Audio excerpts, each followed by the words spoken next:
This is our gorgeous view this morning. And that is where we camped last night.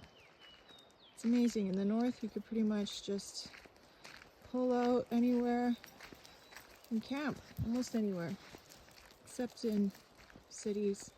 They don't like it so much in Dawson City and Whitehorse, but there are places nearby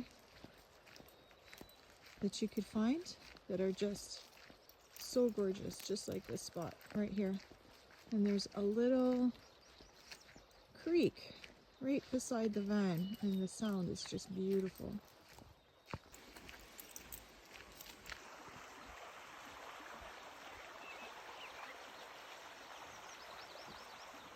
That water is so clear. One thing is for sure, it is really buggy, so I'm going back inside.